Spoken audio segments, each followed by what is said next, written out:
So this is a typical Hasselblad 500 film cassette.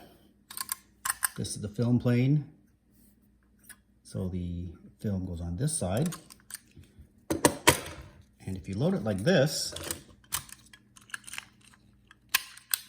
with the film coming off the top of the spool and around the back and over to the take-up spool, the backing paper will always be in front of the film.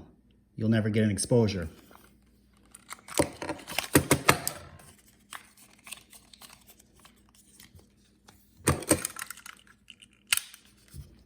You need to load it with the backing paper coming off the bottom of the spool and around to the take-up spool, so that eventually, when you pull out enough backing paper, there's film exposed on this side.